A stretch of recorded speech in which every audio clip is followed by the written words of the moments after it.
అనారోగ్యం, ఉద్యోగం, వ్యాపారం అప్పులతో బాధపడుతున్నారా? వెంటనే జేకేఆర్ గురువు గారికి కాల్ చేసి అపాయింట్మెంట్ తీసుకోండి. నమస్తే రమ్మగారు. నమస్తే జయ. రమ్మగారు, మనము స్కాంద పురాణంలో మొదటి భాగం ఈరోజు మొదలు పెడదామండి. పూర్వకాలంలో ఈ నైమిసారణ్యం, ఇప్పుడు కూడా మనం నైమిసారణ్యం గురించి చెప్పుకుంటాం. నైమిసారణ్యంలో ఏం చేసేవాళ్ళు, ఋషులు మునులు అందరూ చేరి అక్కడ ఉండేవారు. ఈ తపస్సుకి అనువైన ప్రదేశం, అన్ని రకాల ధర్మకార్యాలకి అనువైనది. సంసారం త్యజించిన వారందరూ కూడా నైమిసారణ్యం చేరేవారని చెప్పుకునేవారు.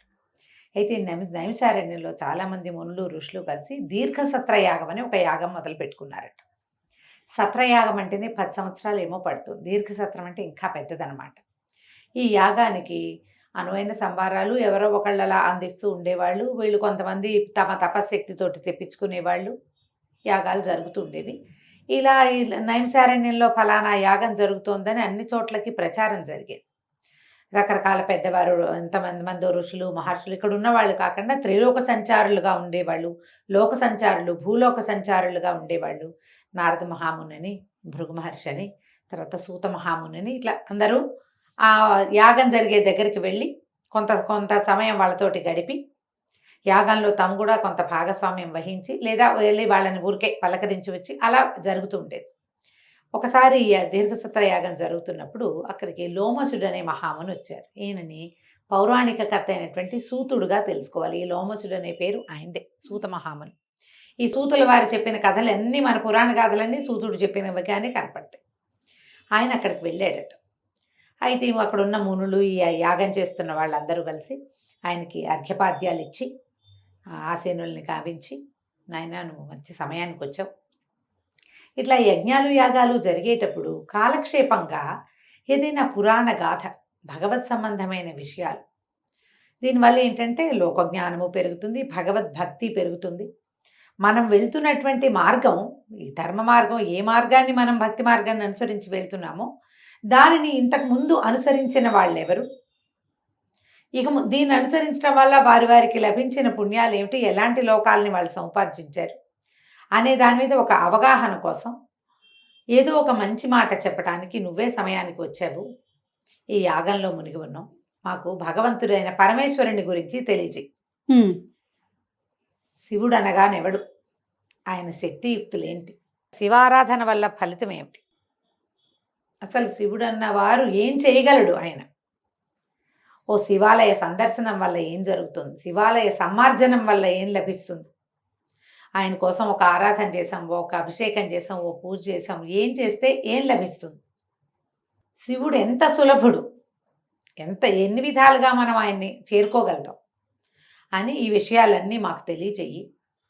ఇప్పుడు పూర్వం ఎవరైనా ఇలాగ యాగాలు చేసిన వాళ్ళు, యజ్ఞం చేసిన వాళ్ళు, భగవత్ సాన్నిధ్యాన్ని పొందిన వాళ్ళు ఎవరైనా ఉంటే, పరమేశ్వర సన్నిధిని పొందినవాడు ఉంటే అది తెలియజేయి. ఇంత కష్టసాధ్యమైన యజ్ఞాలు యాగాలు కాకుండా సులువుగా కూడా భగవంతుని చేరే మార్గం ఏదైనా ఉందా, అది కూడా నువ్వు తెలియజేయి అని అడిగారు. పరమేశ్వరుని గురించి చెప్పమని. ఆయన చాలా సంతోషించాడు. సంతోషించి ఏం చెప్పాడంటే, దానికేం ఆయన పరమేశ్వరుడు అంటే మామూలు వాడా, లోక సామాన్యుడు కాదు, అసామాన్యుడు ఆయన. అతడి శక్తి ఇంతింతని చెప్పడానికి వీల్లేదు. అతడు ఇంత సులువుగా చెప్పడానికి దొరుకుతాడని చెప్పడానికి కూడా లేదు. ఎంత సులువుగా అయినా లభించగలడు. ఎంత క్రోధో అంత సులభ సాధ్యుడు ఆయన. పరమశక్తిమంతుడు. ప్రపంచం ఆయన వల్లే నిలబడుతోంది, నడుస్తోంది. ఈయన విషభక్షణం చేశాడు, దక్షయజ్ఞ విధ్వంసనం చేశాడు అన్నారు. అనేసరికి ఆశ్చర్యపోయారు. విషభక్షణం చేశాడు ఆ పరమేశ్వరుడు, వాళ్ళకి తెలియదు అనమాట. అప్పుడు దక్షయజ్ఞ వినాశనం అంటున్నావు, యజ్ఞ భర్త కదా పరమేశ్వరుడు అంటే, యజ్ఞభర్త, యజ్ఞకర్త, ఆయనే యజ్ఞ పురుషుడు, భగవంతుడే కదా యజ్ఞానికి మూల పురుషుడు. ఆయన ఒక యజ్ఞాన్ని పాడు చేయటం ఏమిటి, ఇది ఎట్లా జరిగింది, ఈ దక్షుడు ఎవరు అని వివరంగా, కొంతమందికి తెలుసు దక్షుడు ఎవరు, కొంతమందికి తెలియదు. అప్పుడు ఆయన ఎవరు, ఈ కథాంశాన్ని వివరంగా చెప్పమన్నారు. చెప్పమంటే అప్పుడు ఈ సూత మహాముని శౌనకాది మునులు ఉన్నారో లేదో అక్కడ ఉన్న మునులందరికీ ఈ వాక్యాలు చెప్తున్నారు. మీరు కార్తీక పురాణం కానీ మాఘ పురాణం కానీ ఏమైనా శ్రద్ధగా వింటే, శౌనకాది మునులు అడగగా సూత మహాముని ఇలా తెలిపాడు, అవును, ఇదే వింటాం మనం. మొట్టమొదటి వాక్యాలు అవే ఉంటాయి. అవును. ఎందుకంటే ఈ సూత మహామునే ఎన్నో పురాణాలు ఎవరెవరి వద్ద నుంచో విని తను తెలుసుకుని పూర్వం ఈ విషయాన్ని వీళ్ళకి చెప్పారు, వాళ్ళు నాకు చెప్పారు, నేను మీకు చెప్తున్నాను అంటాడు. ఇప్పుడు ఇందులో ఒక ప్రత్యేకమైన విషయం మనం గమనించాల్సింది ఏంటంటే, సూత మహాముని మహాతపస్వి. ఆయన ఇంకోళ్ళ దగ్గర విని వీళ్ళకి చెప్తున్నాడు. మామూలుగా లోకంలో వినేవాళ్ళు ఎవరుగా ఉంటారు? శిష్యులుగానే ఉంటారు. అంతేగా, గురువుగా ఉన్నట్టుగా మనం చూస్తామా? ఎక్కడా చూడం. గురువైన వాడు వింటాడని మనం అనుకోగలమా అసలు?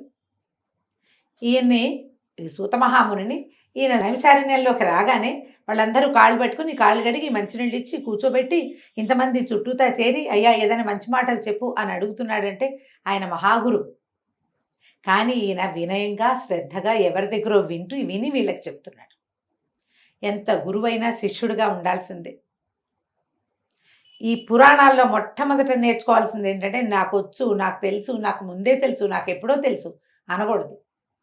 మనకి తెలియంది ప్రతిదీ మనం వినవలసిందే. నిత్య విద్యార్థిగానే ఉండాలి. అది సూతుల వారి దగ్గర నుంచి మొట్టమొదట పురాణంలో చెప్పబడిన విషయాల్లో నేర్చుకోవాల్సిన మొదటి విషయం ఏంటంటే, నీకు ఎంత వచ్చినా ఎంత తెలిసినా నీకు తెలియని దానిని ఇతరుల వద్ద నుంచి ఇంకొకరి వద్ద నుంచి నువ్వు తెలుసుకోవాలి. నీకు తెలుసున్న దానిని ఎలా తెలుసుకున్నావో యథాతథంగా అదే విధంగా తెలియజేయాలి. మొట్టమొదట పురాణం వల్ల వచ్చే పాఠం ఏమిటి? ఇది. నువ్వేదైనా ఒక కథ విన్నావు, ఆ కథని చక్కగా చెప్పు. ఇతరులకు ఎవరైనా అడిగితే చెప్పు. ఏదో అప్పుడు విన్నా, నాకు జ్ఞాపకం లేదండి, ఇలాంటివి చెప్పకూడదు.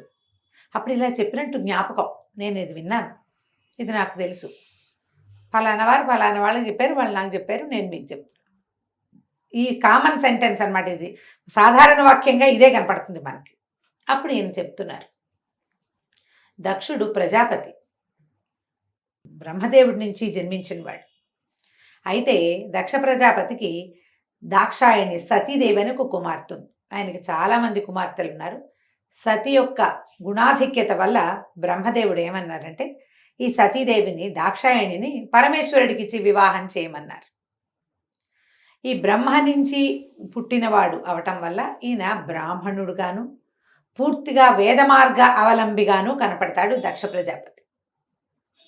ఆయన తన కూతుర్ని ఇచ్చి తనకు కలిగిన కుమార్తెల్లో ఒక కుమార్తెను, పెద్ద కుమార్తె అయిన దాక్షాయణి దేవిని సతీదేవి అంటారు, ఆమెని పరమేశ్వరుడికి ఇచ్చి వివాహం చేశారు. వివాహం జరిగింది. దాక్షాయణి పరమేశ్వరుడితోటి వెళ్ళిపోయింది.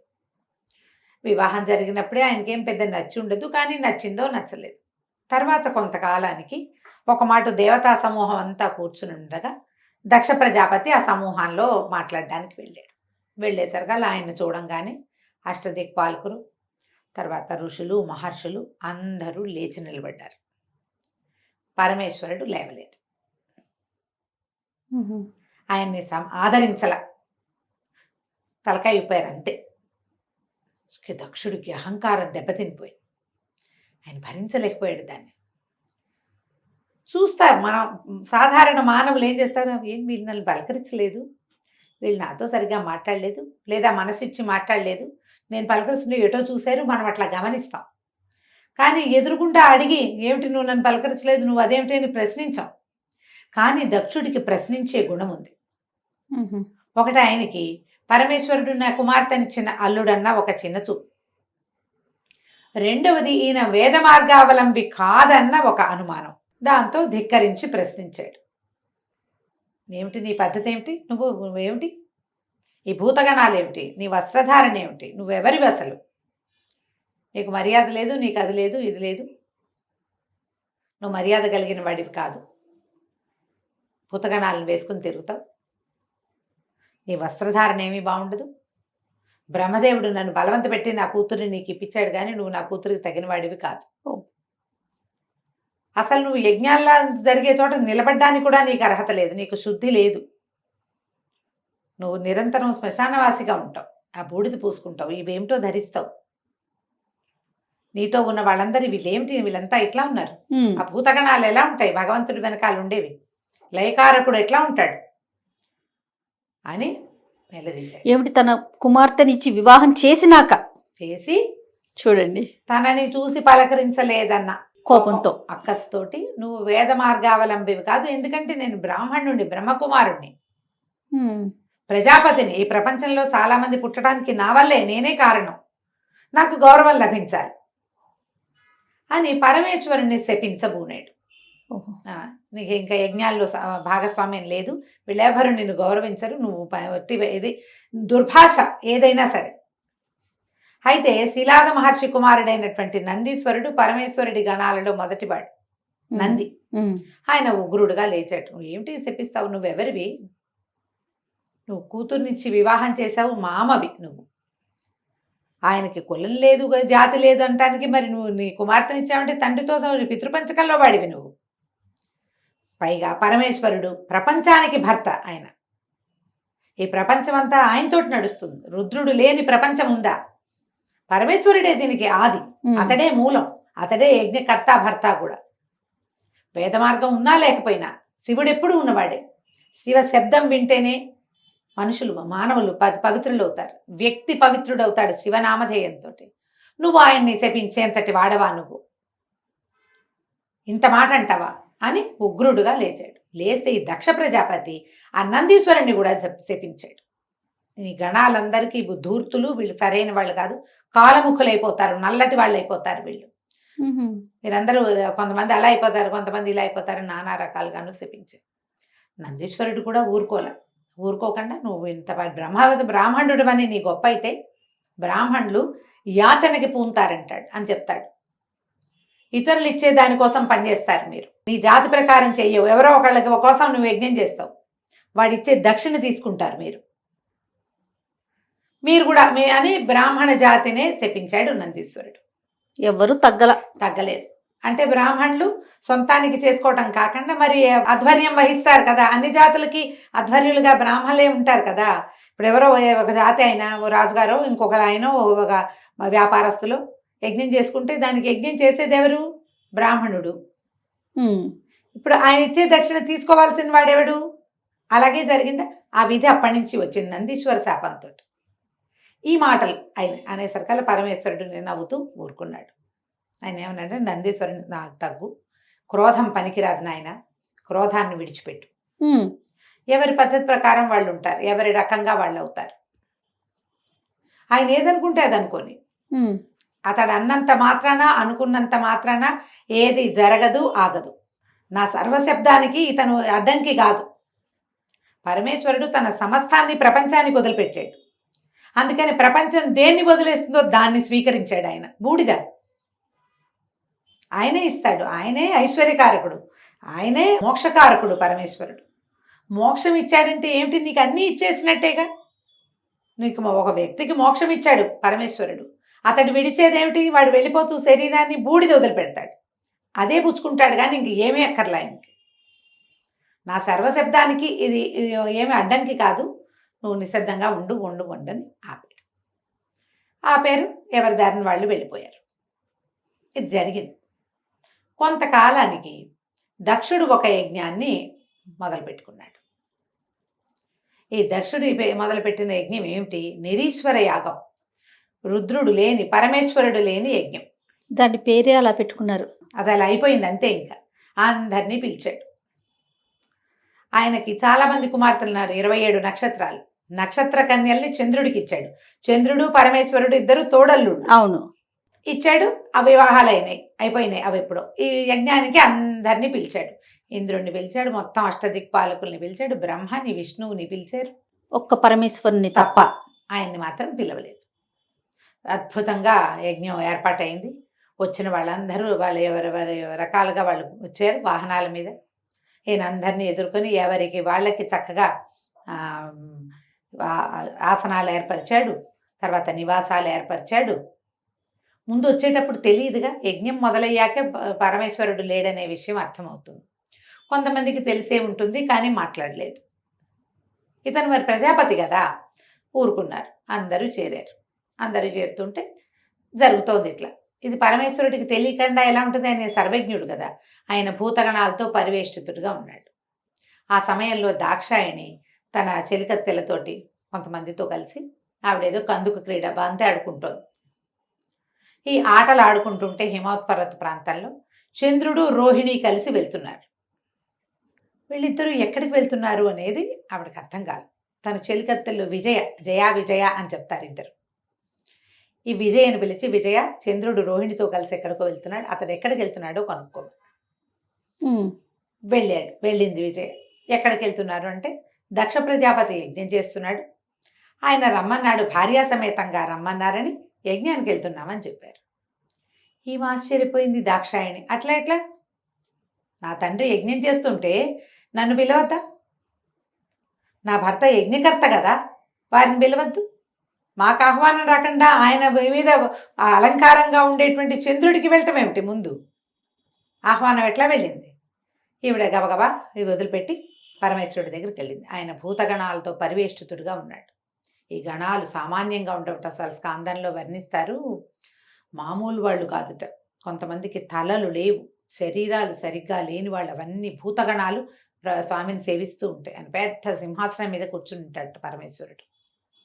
ఎంతమందో మునులు, ఋషులు, గణాలు, ఎన్ని భూతగణాలన్నిటితోటి సేవింపబడి ఉన్న సభలోకి దాక్షాయణి వెళ్ళిందట. వెళ్తే దగ్గరికి తీసుకుని ఒళ్ళో కూర్చోబెట్టుకున్నట్టు. ఏమిటి, ఎందుకమ్మా ఈ సమయంలో ఎందుకు వచ్చావు నువ్వంటే, నా తండ్రి ఒక యజ్ఞం చేస్తున్నాడు, మనం వెళ్ళాలి కదా, నువ్వు లేకుండా అతను యజ్ఞం ఎలా చేస్తాడు, మనం వెళ్ళవలసిందే, ఆ యజ్ఞం ఏమిటో చూడాలి, వెళ్దామంది. ఈయన అన్నాడు, అమ్మా పిలవని చోటికి వెళ్ళకూడదు. ఇప్పుడు పిలిచిన వాళ్ళందరూ వెళ్ళారు. ఎవరైతే పిలవని చోటికి వెళ్తారో వాళ్ళు అవమానాలు పాలవుతారు, అవమానపడతారు. మనకెందుకు అవమానం? పిలిస్తే వెళ్దాం, మనకి ఆహ్వానం రాలేదు కాబట్టి వద్దన్నాడు. ఆవిడికి నచ్చల. అసలు పరమేశ్వరుడు లేని యజ్ఞం ఏమిటి? నా తండ్రి ఇలాంటి అవజ్ఞకి ఎట్లా పూనుకున్నాడు? నిన్ను భగవంతుడిగా గౌరవించాలి, ఒకటి సర్వేశ్వరుడిగా గౌరవించాలి, కుమార్తెనిచ్చిన అల్లుడిగా గౌరవించాలి, రెండూ చేయడా? పోనీ కుమార్తెను వదిలిపెట్టు, సర్వేశ్వరుడు లేని యజ్ఞం ఏమిటి? అది నా తండ్రి ఇంత పని ఎందుకు చేశాడో నేను వెళ్ళి కనుక్కోవాల్సిందేనన్నదా. ఏమైనా సరే నేను వెళ్ళాల్సిందేనని పట్టుపట్టింది. అనేసరికల్లా సరే నీ మనసు అయితే వెళ్ళిరా, భూతగణాలని నీతో పాటు తీసుకెళ్ళు, గణాలతో పాటు వెళ్ళు, ఈ నందిని అధిరోహించి వెళ్ళమన్నాడు. నందీశ్వరుణ్ణి ఎక్కి దాక్షాయణి 60,000 గణాలతోటి తరలి వెళ్ళిందట యజ్ఞానికి. వీళ్ళంతా వచ్చారు. వచ్చేసరికి యజ్ఞం హడావిడిగా ఉంది. పెద్ద యజ్ఞశాల, తల్లిదండ్రి యజ్ఞానికి అవసరమైన వస్త్రధారణలో ఉన్నారు. ఆసనాల మీద కనపడుతున్నారు ఒక్కొక్కళ్ళు. బ్రహ్మ, విష్ణు, మహేశ్వరుడు. మహేశ్వరుడు లేడు, బ్రహ్మ, విష్ణువు, ఇంద్రుడు, దిక్పాలుడు, అందరూ మహర్షులు, ఎంతమందో. వీళ్ళందరూ కూర్చున్నారే, పరమేశ్వరుడు లేని యజ్ఞం ఏమిటి? ఆమె నిలదీసి అడిగింది తండ్రిని, నువ్వు పరమేశ్వరుడు లేని యాగం ఎట్లా సంకల్పించావు అంటే, నిరీశ్వర యాగమే సంకల్పించాను, అతను నా వల్ల శాపం పొందాడు పరమేశ్వరుడు, అతనికి సరైన కులగోత్రాలు లేవు, నేను పొరపాటున బ్రహ్మగారి మాట విని నిన్ను అతనికి ఇచ్చి వివాహం చేశాను, నా పొరపాటు జరిగింది, నువ్వు ప్రాణం వదిలేసి, నా వల్ల పొరపాటు అయింది, నేను అతనికి ఇచ్చి వివాహం చేసి ఉండకూడదు, అతనిని నేను గణించను అని చెప్పాడు. ఈమె అక్కడ ఉన్న వాళ్ళందరినీ నిలదీసింది. బ్రహ్మదేవుడిని అడిగింది, పంచముఖుడుగా ఉన్న నువ్వు పరమేశ్వర క్రోధం వల్ల చతుర్ముఖ బ్రహ్మవయ్యావు, నీకు తెలియదా పరమేశ్వరుని శక్తి అని ఒక్కొక్కళ్ళని ప్రశ్నించింది. విష్ణువుని కూడా అడిగింది. విష్ణు, ఈయన పరమేశ్వరుడు లేని యజ్ఞానికి ఎలా వచ్చావు నువ్వు? పూర్వం జరిగినవన్నీ మర్చిపోయారా మీరు? పరమేశ్వరుడు లేని యజ్ఞం ఏమిటి అని గట్టిగా నిలదీస్తే ఆయన అమ్మాయిని, ఆవిడ్ని కేకలేశాడు. ఈ పరమేశ్వరుడు, నువ్వు చెప్పుకుంటున్నావు కానీ అతను సరైన వాడు కాదు, కులగోత్రాలు లేవు, అతనికి తండ్రి పుట్టుక కారణం ఏమిటో తెలీదు, అతను ఎట్లా పుట్టాడో తెలీదు, అతను నివసించే స్థానం సరైంది కాదు, అతను వేదబాహ్యుడు, వేదంలో చెప్పబడినవేవి అతను చేయడు అని తను అనేసరికల్లా ఆవిడ ఒప్పుకోలే. శివనింద నువ్వు చేస్తూ ఉండగా విన్నవాడికి కూడా పాపమే, చేసిన వాడికి ఎంత పాపమో విన్నవాళ్ళకి అంత పాపం. నువ్వు పాపం మూట కట్టుకో, నేను మూట కట్టుకోను, నా భర్త వద్దన్నా కూడా నేను వచ్చాను, ఇప్పుడు ఏ ముఖం పెట్టుకుని నేను ఇంటికి వెళ్తాను, అందుకని నువ్వన్నదే చేస్తాను, ప్రాణత్యాగం చేస్తానని ఆవిడ అగ్ని రగిలి చేసుకుంది. శివాహార అంటూ అగ్నిలో ప్రాణాలు వదిలేసింది. ఎప్పుడైతే ఈమె ఇలాగా యోగాగ్నిలో దగ్ధమైపోతుందో ఈ గణాలలో 20,000 మంది ప్రాణత్యాగం చేశారు అమ్మవారితో పాటు. బా. మనకి ఏ కథలోనూ ఇలా జరిగిందని చెప్పరు. ఒక్కొక్కళ్ళు తమ కత్తులతోటి తమ మెడలు నరుక్కున్నారు, శరీరం నరుక్కుని తమ ప్రాణాలు తమే తీసేసుకున్నారు. 20,000 మంది గణాలు సర్వనాశనం అయిపోయింది. మిగిలిన వాళ్ళంతా నిర్ఘాంతపోయి చూస్తున్నారు. యజ్ఞవాటిక ఆమె అగ్నిలో దగ్ధమైపోతోంది. అది చూసి తల్లి మరణిస్తుంటే చూడలేక సంతానం అంతా ఈ రకంగా అయిపోయారు. ఒక రకమైన భయానకమైన వాతావరణం జరిగిపోయింది అక్కడ. ఇది ఎప్పుడైతే నారదుడు ఇక్కడి నుంచి చూశాడో, దీనికి ముందు ఇంకొకటి ఏం జరిగిందంటే, ఈ ఋషుల్లో కొంతమంది ప్రశ్నించారు, నువ్వు ఇట్లా సంకల్పిస్తావు, వీళ్ళు అందరూ ఉన్నారు, పరమేశ్వరుడేడి? అయితే ఆయన నేను పిలవనన్నాడు. పిలవనంటే దధీచి అనే మహర్షి మాత్రం పరమేశ్వరుడు లేని యజ్ఞంలో నేను ఉండను అని లేచి వెళ్ళిపోయాడు. ఆయన లేచి వెళ్ళిపోయాడు. ఈ దధీచి మహర్షి తాలూకు వెన్నెముకే తర్వాత ఇంద్రుడికి వజ్రాయుధంగా మారిందని జ్ఞాపకం నాకు కథలో అట్లా కనపడుతుంది. ఆయన వెళ్ళిపోయాడు. తర్వాత ఈవిడొచ్చింది. ఈ ఉన్న వాళ్ళందరూ హాహాకారాలు చేశారు. ఏం చేయాలో ప్రతిక్రియ లేదు. ఇప్పుడు ఏం చేయాలి? ఆమె యోగాగ్నిలో దగ్ధమైపోతోంది. ఏదో ఉత్పాతం జరగబోతోందని తెలిసింది. ఎప్పుడైతే ఆమె ఇట్లా యోగాగ్నిలో దగ్ధమైపోయిందో దిక్కులు పిక్కటిల్లిపోయినాయట. ఎన్నో రకాల చెడు శకునాలు కనపడ్డాయి. ఈ వీళ్ళు వాయిస్తుంటారు వాయిద్యాలు అన్నీ అపశృతుల్లో పలకటం మొదలుపెట్టేయట. నారద మహాముని ఇక్కడ ఉన్నది జరిగింది చూడడం ఏమిటి, చూడంగానే తీసుకెళ్లి పరమేశ్వరుడికి చెప్పాడు. సతీ యోగాగ్నిలో దగ్ధమైపోయిందని, నీ గణాలలో కొంతమంది ఆత్మాహుతి చేసుకున్నారని, దక్షుడు నీ నింద చేశాడు, మిగిలిన వాళ్ళ దైవగణం అంతా అక్కడ ఉన్నది. విపరీతమైన క్రోధంతో వచ్చింది ఆయనకి. ఎంత క్రోధమో! తనని తిట్టి, తనని అవమానించి, తనని శపించి, గణాలని శపించినా కూడా కోపం రాని పరమేశ్వరుడికి సతీ వియోగంతో వచ్చింది దుఃఖం. ఆయనకి విపరీతమైన కోపం వచ్చింది. తన జటలలో ఇంచి ఒకదాన్ని పెరికి ఈ పర్వతం కేసి కొట్టాడట. ఆ కొట్టేసరికల్లా అందులో ఇంచి పెళపెళ ఆవిర్భావాలతోటి ఈయన వీరభద్రుడు, భద్రకాళి ఇద్దరు జన్మించారు. ఆమె ఎన్నో భూతకోటితోటి వచ్చిందట. ఎన్నో భయంకరమైన భూతాలు పుట్టినాయట ఆమెతో పాటు. ఈ వీరభద్రుడు ఎన్ని చేతులో, త్రినేత్రుడు, సహస్రబాహువుగా జన్మించాడు ఆయన. 1000 చేతులు, 3 కళ్ళు. అసలు మామూలు కాదు ఆ స్వరూపం. భయం వేసేలాగా భయానకంగా ఉంది. ఆయనతో పాటు ఎన్ని రకాల శక్తులు, 1000 గుర్రాలు, కొన్ని 100 సింహాలు ఈయంతో పాటు ఆ రథాన్ని లాగేయట, అతనున్న రథాన్ని. ఏమిటి ఆజ్ఞ ప్రభు, ఏం చేయమన్నావంటే, దక్షయజ్ఞం వినాశనం చేయి నువ్వు. దక్షుడి వల్ల దాక్షాయణి అంతమైపోయింది. ఆమె వియోగం సహించలేకపోతున్నాను, దక్షుణ్ణి నాశనం చేయమని ఆజ్ఞించాడు. ఇక ఈ మొత్తం గణాలన్నీ అటెళ్ళినాయి. ఏం జరిగిందో మనం వచ్చే భాగంలో విందాం. తప్పకుండా రమ్మగారు. నమస్తే. నమస్తే.